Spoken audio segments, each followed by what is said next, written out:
was that in front of the Merkava was little units, soldiers, foot soldiers, with anti-tank missile. And even the Merkava couldn't handle the advance of the new anti-tank missile. Even the Merkava can't do it. The Israelis were surprised by Hezbollah's new weaponry. The modern Russian-made anti-tank missiles Hezbollah was using had been acquired from Syria and Iran. Hezbollah was using them with deadly effectiveness. The Lebanon war was going increasingly high-tech. Israel developed the Merkava and turned it into a symbol of Israeli military technology. It showed it off to all the armies of the world. It became a legend. And so, in response to this, Hezbollah acquired weapons with the aim of destroying the Merkava. They developed, and we developed too, and we surprised them.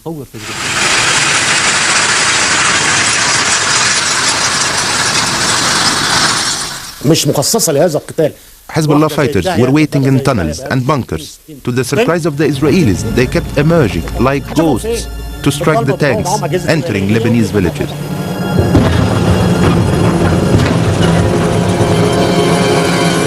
Hezbollah was waiting for the tanks, and they knew exactly how to hit them. They knew exactly where the soft spots are, and they use missiles, and we have lost several of the tanks and a lot of soldiers. Such losses were of great concern to the Israelis. The Merkava tank was a powerful symbol of Israel's military superiority. Yet well-armed and well-trained Hezbollah guerrillas were firing at the tanks from very close range and scoring direct hits. It seemed as if the ghosts of a past war were coming back to haunt the Israelis. The Israelis were facing another war, a war like that of '73. Its opponents had determination and modern weapons, and so the Merkava was in a situation against Hezbollah fighters similar to that of Israeli tanks against Egyptian infantry in '73. The 1973 Arab-Israeli War was known by the Arabs as the October War and by the Israelis as the Yom Kippur War. It had been a painful lesson for Israel, and in particular the Israeli Tank Corps. 6 years earlier, the Israelis had comprehensively defeated the Arab armies in the Six-Day War. However, by 1973, the Egyptians had rearmed, mindful of Israel's mastery of tank warfare. The Soviet Union supplied us with large numbers of anti-tank guided missiles. They were distributed to all levels of Egyptian infantry units. The Israeli Tank Corps at that time consisted of American-made Patton and British-made Centurion tanks, which the Israelis had upgraded. Israel did not yet have its own tank. On October the 6th, 1973, thousands of Egyptian soldiers crossed the Suez Canal in an attempt to reclaim the Sinai captured by Israel 6 years earlier.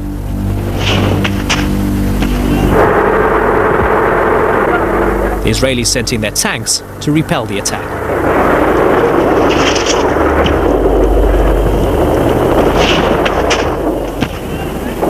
The Israelis expected that the Egyptian infantry would run away as soon as a tank approached, but this time no one was running. The Israelis attacked in their usual tactics, and they were met by an incredible barrage of handheld anti-tank wire-guided missiles. This was the first time in history the anti-tank guided missiles had been used in war. They lost many tanks, and this was a shock to them.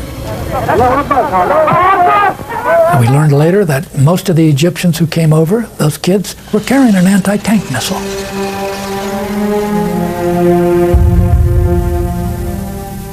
The Soviet-made wire-guided anti-tank missiles used by the Egyptians proved stunningly effective. Israel lost hundreds of tanks during the 1973 war.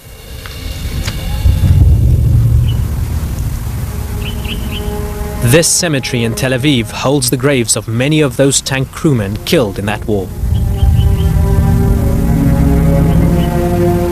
The Israelis had paid a high price for failing to take heed of new innovations in anti-tank weaponry. This sobering experience was the catalyst for a momentous decision.